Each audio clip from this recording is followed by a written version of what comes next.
Kejaksaan Agung terus berupaya membongkar kasus dugaan mafia peradilan. Baru-baru ini, Kejaksaan Agung menetapkan ex-pejabat MA Zarof Rikar sebagai tersangka kasus TPPU.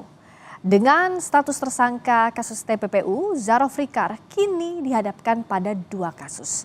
Kasus TPPU sebagai tersangka dan ia juga menjadi terdakwa kasus gratifikasi maklar kasus di Mahkamah Agung. Saat menggeledah kediaman Zarof, beberapa waktu lalu Kejaksaan Agung menyita uang senilai hampir 1 triliun rupiah.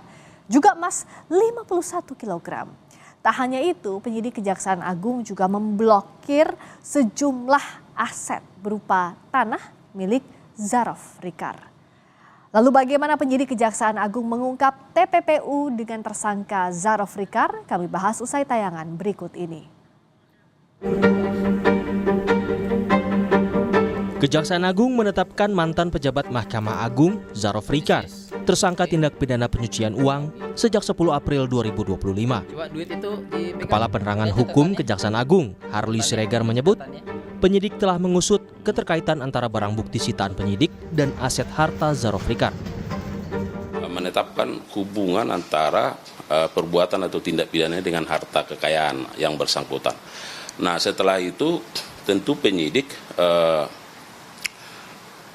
juga melakukan berbagai tindakan pemblokiran,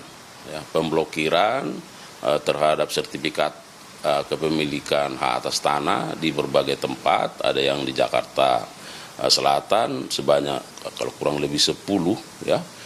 Kemudian ada di Pekanbaru setidaknya ada 7, ya, bidang, dan ada di Depok 1 bidang. Nah, semua ini tentu setelah dikompilasi, dipelajari. Pada Oktober tahun lalu, penyidik Kejaksaan Agung menyita mata uang asing senilai lebih dari 900 miliar rupiah dan 51 kilogram emas. Tidak hanya itu, saat ini Kejaksaan Agung juga memblokir beberapa aset harta Zarof Rikar seperti tanah terkait dugaan tindak pidana TPPU. Peneliti Pusat Kajian Anti Korupsi UGM atau Pukat UGM Zainur Rohman menilai penyidik Kejaksaan Agung akan lebih mudah untuk merampas aset tersangka. Kalau menggunakan undang-undang TPPU, maka predikat krimnya atau pidana asalnya itu tidak wajib untuk dibuktikan. Ya, jaksa hanya nanti dibebani beban pembuktian berupa tindak pidana pencucian uangnya. Sehingga dengan TPPU itu diharapkan dapat efektif untuk merampas semua yang sudah disita itu. Zarof Rikar merupakan mantan pejabat MA dan diduga menjadi maklar kasus saat bekerja sejak 2012 hingga 2022. Sebagai penyelenggara negara, menurut Kejaksaan Agung, Zarof tidak melaporkan penerimaan gratifikasi kepada KPK. Zarof diduga membantu mengurus perkara baik di tingkat pertama, banding, hingga peninjauan kembali. Tim Liputan Kompas TV. Usai mengungkap dugaan gratifikasi dan suap, kini Kejaksaan Agung masuk melalui jerat hukum tindak pidana pencucian uang. Apakah ini menjadi pintu masuk untuk membongkar praktik mafia peradilan? Kami bahas bersama Gayus Lumbun, mantan Hakim Agung, dan juga Yenti Garnasih, pakar hukum tindak pidana pencucian uang TPPU. Selamat malam, Dr. Yenti juga Prof. Gayus. Ya, selamat malam Mbak Friska. Selamat malam Mbak Friska. Pak Gayus. Ya, Bu Yanti, malam. Selamat malam. Saya Bu Yenti dulu karena ini kan yang terbaru tersangka TPPU. Tapi menariknya TPPU-nya ditetapkan belakangan ya Bu ya, baru 10 April ini. Sementara untuk kasus mafia peradilannya gratifikasi sudah terlebih dahulu. Bu Yenti melihat konstruksi kasusnya bagaimana? Ya, saya agak heran ya dengan Kejaksaan Agung ini. Jadi saya juga tidak sama dengan yang dari Pukat tadi. Ini TPPU-nya adalah TPPU atas kejahatan asal yang suap atau gratifikasi tadi. Biasanya berdasarkan pasal 75 kan sudah ada kejahatan asalnya yaitu suap atau gratifikasi. Karena 10 tahun itu kan belum tentu semua gratifikasi. Yang penting ada pada dia korupsi kan. Nah itu kemana alirannya itu adalah TPPU. Nah biasanya berdasarkan pasal 75 itu dakwaannya digabungkan, pengadilannya bersamaan gitu. Ini kok dipisah? Yang satu sudah jadi terdakwa, yang TPPU adalah tersangka. Biasanya Kejaksaan Agung tidak melakukan itu. Ini kenapa ya? Sejak awal kita udah tahu bahwa ini pasti ada TPPU, tidak mungkin tidak ada karena udah 10 tahun gitu kan. Ya. Jadi saya nggak tahu ini strategi apa yang digunakan oleh Kejaksaan Agung, namun ya kurang strategis ya. Bisa jadi beberapa aset itu bisa sudah lama kan, dari Oktober bisa sudah tidak ada dan lebih sulit dilacak lagi gitu. Meskipun yang kasus sebelumnya sudah ada di pengadilan, tapi Bu Yenti melihat bahwa bisa jadi untuk TPPU-nya ini tidak maksimal untuk disidik. Ya, karena kan yang 1 triliun dan hampir 1 triliun dan 51 kilogram emas itu kan menjadi sitaan tindak pidana korupsi. Ya. Artinya ini ada sitaan-sitaan lain termasuk blokir dan sebagainya itu adalah aliran dari apa yang dia terima. Dan juga mestinya TPPU-nya TPPU itu selalu ada 2 ya, pasangan aktif dan pasif. Ya. Jadi paling tidak ini nanti akan mengungkap siapa orang-orang siapa yang menerima dari Zulfikar ketika dia menerima korupsi tadi, selain yang 1 triliun dan 51 kilogram emas. Nah, kalau dari Oktober tidak menggunakan TPPU, waktu itu baru kemudian 10 April kemarin ada TPPU-nya, bisa jadi ada beberapa yang disita tadi itu lebih dari ini yang tidak bisa kelacak gitu ya, karena kenapa dipisahkan dan bedanya terlalu lama gitu. Ini berbahaya sekali sebetulnya untuk strategi pengungkapan kasus korupsi dan TPPU. Kalau dari Prof. Gayus, lihat strategi Kejaksaan Agung untuk memisahkan TPPU-nya baru ditetapkan sekarang, apakah ini akan jadi kendala juga dalam pengungkapan kasus? Ya, tentu teknis penyelidikan dan penyidikan memang tidak mudah untuk perkara ini, TPPU. Tindak pidana pencucian uang itu banyak jenisnya ya. Salah satu di antaranya bagaimana TPPU melalui bank, ya, kemudian melalui perusahaan-perusahaan yang didirikan dan yang lain mengenai investasi di mana-mana. Jadi tidak mudah sebenarnya untuk mengungkap ini. Tapi kasus yang terjadi ini dengan tadi tersangka yang disebut namanya Pak Rikar misalnya itu kan jenisnya berbeda. Ya. TPPU dalam lingkup tipikor khususnya gratifikasi atau suap.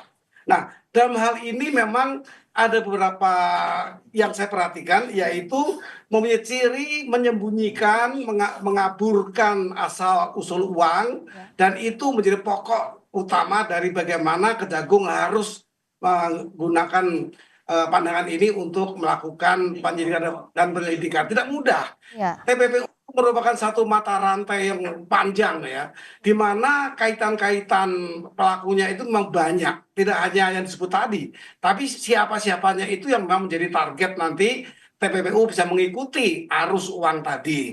Jadi begini, kalau saya sebut mata rantai yang luas ini sebenarnya memang perbuatan banyak orang. Tidak berdiri satu orang yang menerima atau satu orang yang memberi saja. Ini berkait-kaitan dengan satu kegiatan tadi tipikor, spesifiknya adalah gratifikasi atau suap dari siapa-siapa yang jumlahnya banyak sekali. Saya lihat ada nama-nama dicatat di sana. Jadi kalau pandangan saya ini satu perbuatan yang memang sangat tidak mudah diusut, tetapi wajib untuk diusut untuk menemukan hasil kejahatan. Ya. Jadi kalau saya mengatakan pelaku-pelakunya itu ya saya bisa mengutip sebenarnya sebuah lagu ini yang cocoknya. Lagu Kupu-Kupu Malam. Kadang-kadang dibenci, tapi kadang-kadang dibutuhkan. Nah, yang membenci dan membutuhkan ini melakukan satu transaksi yang menjadi TPPU. Iya, nah bicara soal TPPU ini kan follow the money. Bu Yenti, agar efektif, how to follow the money agar kita bisa tahu nih siapa-siapa saja seperti yang tadi juga disampaikan Prof. Gayus, bisa terjaring lebih banyak lagi dalam pengungkapan kasus mafia peradilan. Iya, sebetulnya kan gini ya, dari korupsinya sendiri juga tidak mungkin sendiri. Ini kan korupsinya sendiri yang sudah maju di pengadilan ini kan juga sebetulnya dikembangkan. Ya. Dan kemudian jadi bisa pengembangan itu dari korupsinya juga pengembangan dari TPPU-nya. Dari TPPU-nya itu memang khusus untuk follow the money selain yang sudah disita kemarin itu, yang Oktober disita itu. Nah, follow the money ini saya gini Pak Gayus, memang tidak mudah, tetapi Jiwasraya itu 2009 juga. Kemudian Asabri, banyak hal tidak seperti ini. Jadi ini terpisahkan ya, karena kalau kita mau melihat apakah gratifikasi saja, itu kan juga satu hal yang masih kita pertanyakan. Apa iya selama 10 tahun itu semuanya gratifikasi? Karena beda sekali antara gratifikasi dengan suap. Di mana suap menyuap itu kan ada transaksional. Itu kan semua dilacak pakai handphone ya, pasti pakai jejak digital. Itu seharusnya dikembangkan dari sana. Kalau dari korupsinya itu pengembangannya untuk menangkap siapa-siapa sih panitera, siapa yang berhubungan dia, kasusnya siapa dan sebagainya, temposnya kapan, itu bisa lah, tidak seminimal ini untuk korupsinya.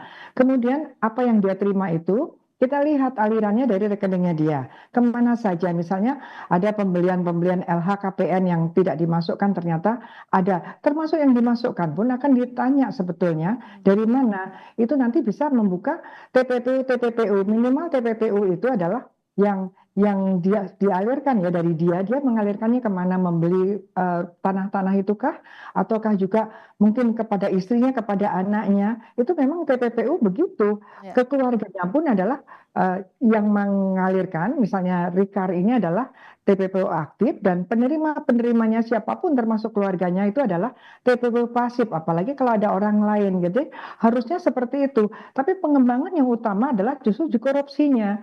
Siapa sih yang pada waktu itu terlibat korupsi? Dari yang korupsi itu nanti kita kejar hakim-hakim mana, panitera mana yang terlibat, pengacara mana yang terlibat. Pada mereka ketika juga mendapatkan hasil korupsi, nanti mereka dikembangkan TPPU-nya mana, itu baru nanti akan terungkap semuanya, akan lebih banyak lagi gitu. Karena ini harus diselesaikan.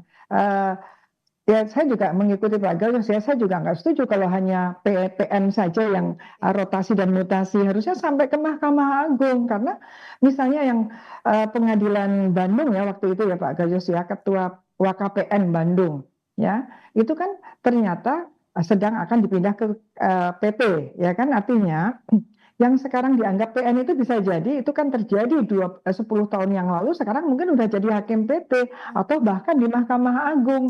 Jadi kalau rotasinya hanya sekitar PN dan itu panitera hanya di PN saja ke bawah berapapun orangnya, rasanya ya tidak akan selesai. Nah, menyelesaikannya antara lain dengan membongkar korupsinya semuanya siapa aja, dan kemudian dari korupsi-korupsi itu bongkar lagi TPPU-nya. Nanti akan ketemu siapa memberikan, siapa bisa jadi panitera memberikan kepada hakim lain, itu memberikannya adalah TPPU. Itu akan banyak dan harus banyak karena 10 tahun ini kan. Ya, betul. Begitu, Mbak. Nama-namanya harus ya, luar biasa, harus banyak karena 10 tahun kebayang kasus apa aja. Misalnya terakhir yang kasus Onslah untuk kasus CPO itu kan terbongkarnya salah satunya dari untuk menelusuri kasusnya Azhar Afrikar ini, Prof Gayus. Artinya sejauh mana sebenarnya Kejaksaan Agung harus memaksimalkan pengusutan Azhar Afrikar yang bahkan ada catatannya selama 10 tahun itu juga sekarang sudah dipegang oleh Kejaksaan Agung untuk mengungkap mafia peradilan, Prof Gayus? Begini, dalam diskusi singkat ini atau tidak banyak waktu, saya hanya menawarkan dua konsep. Ya. Yang pertama syarat paksa, bahwa tersangka ini harus mengaku aliran uang ini dari mana saja dan siapa-siapa saja, yaitu dengan cara shifting the burden of proof, membalik bukti pembuktian yang bersangkutan harus menceritakan. Tapi ada konsep lain mungkin yang lebih kompromistis ya, yaitu bagaimana GC atau justice kolaborator itu diterapkan. Yang bersangkutan diberi kesempatan untuk membuka secara sukarela. Ini dari mana saja dengan kondisi memberi perimbangan, memberikan penjagaan secara maksimal atas keselamatannya karena dia terancam dari banyak pihak, lalu memberi potongan hukuman. Tujuannya adalah bagaimana mengungkap hal ini, maka dua konsep ini bisa dijalankan dengan baik. Pilih salah satunya. Dengan tegas memaksa orang mengaku, teorinya dengan menggunakan konsep shifting the burden of proof, pembuktian yang terbalik, atau dengan sebaliknya, dengan konsep memberikan kesempatan yang bersangkutan mengaku saat terbuka, terurai semua apa yang dikabulkan asal usul uang itu dengan memberikan berbagai fasilitas. Nah, apa terms and conditions-nya, syarat ketentuannya untuk opsi 1 dan opsi 2 tadi, Prof Gayus? Ya, tentunya mudah. Jaksa Agung bisa memiliki kewenangan dalam hal tipikor itu memaksa orang dengan yang sebaliknya memaksa dia menceritakan dengan berbagai cara, yaitu cara-cara yang sesuai dengan penyidikan modern. Tetapi saya lebih prefer menggunakan bagaimana tersangka ini diberi kesempatan mengungkapkan sendiri yang dikabulkan, siapa memberi, siapa yang dari mana itu dengan cara akan diberikan dalam konsep justice kolaborator, berkolaborasi dengan penegak hukum. Dia mesti mau berbaik-baik, kemudian diberikan berbagai fasilitas penjagaan maksimal, kemudian janji pemotongan nanti. Nah, tapi itu nanti akan berproses. Itu pilihan, saya pikir tidak mudah ini untuk menelusuri sendiri dengan cara konvensional. Ya. Ini masih dengan bagaimana saintifik penyidikan ini akan lebih mampu. Teorinya saya memilih bagaimana memberi kesempatan kepada yang bersangkutan untuk membuka dengan sukarela dengan berbagai fasilitas. Kita bukan ingin mendaulatkan kejahatan atau kerja berdaulat, tetapi ini satu sistem yang mungkin bisa dikembangkan di Indonesia, khususnya untuk tipikor, mengembalikan sebesar-besarnya kerugian negara atau potensi negara menerima uang menjadi hilang. Ya. Mungkin itu usulan saya. Ya, kalau dari Bu Yenti untuk memaksimalkan kembalinya uang negara termasuk juga untuk memaksimalkan mengungkap sebanyak-banyaknya siapa saja aktor di balik kasus mafia peradilan, apa yang bisa dilakukan usul Bu Yenti? Kalau saya ya, ini kan dia terungkapnya Zaro-Fricar ini kan kasus ya Tanur itu kan ya. Nah, dimaksimalkan pemeriksaan saksi-saksi di kasus itu. Ya, kasus itu akan lihat. Kemudian orang-orang yang terlibat dalam kasus menerima hanya 1 miliar kalau nggak salah ya, yang di Surabaya itu kan, itu kasusnya dia. Nah, dari kasus yang Surabaya itu malah terungkap adanya penyitaan yang 1 triliun kan gitu. Kita akan mencari dari mana saja dia dapat 1 triliun itu agak sulit kalau ke sana. Tetapi kita mengoptimalkan keterangan-keterangan dari tersangka atau terdakwa lain, sekarang terdakwa yang ada kasus di Ronald Tanur. Itu kita lebih ke sana. Lebih ke sana karena kalau pengakuan bisa saja dia tidak mengaku gitu ya, tidak mau mengaku dan sebagainya. Sejak awal kan kita bilang sayang sekali ya, ini bukan momentum untuk membuka semuanya. Karena membukanya memang ini kan ada 2 kasus sebetulnya jadinya ya, 2 kasus di mana kasus kedua ini kemungkinan banyak sekali kasus. Kasus pertama terungkapnya yang kasus besar ini adalah ketika dia menerima 1 miliar atau 2 miliar itu untuk kasus yang di Surabaya itu yang sedang dijalaninya. Dan dalam rangka itu terungkaplah 1,1 triliun itu tidak mungkin itu dari kasus yang 1 miliar kan. Sekarang ini kan sedang akan mencari. Jadi saya juga nggak tahu ini TPPU-nya yang mana karena kalau TPPU-nya yang 1 triliun ini kan belum dicari oleh dia kejahatan asalnya yang mana. Tetapi dia ada TPPU. Jadi memang harus dilihat yang 1 miliar itu TPPU-nya TPPU mana saja yang dari 1 miliar dia nerima, dari situ dibongkar lagi ada kejahatan korupsi-korupsi yang lainnya yang belum tentu gratifikasi.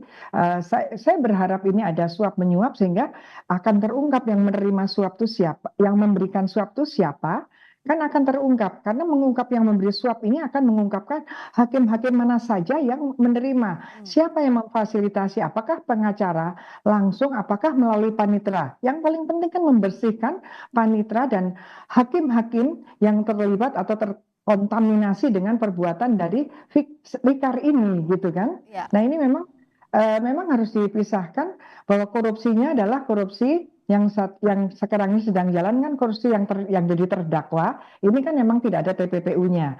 Nah sekarang TPPU-nya ini TPPU yang mana? Karena kalau dilihat tadi ada tanah dan sebagainya tentu bukan yang Surabaya karena yang Surabaya baru terjadi akhir tahun lalu. Pasti ini tempos dari korupsi-korupsi yang 10 tahun itu yang harus dicari yang menurut Pukat tadi TPPU-nya saja langsung nanti tidak harus membuktikan, tidak mudah seperti itu.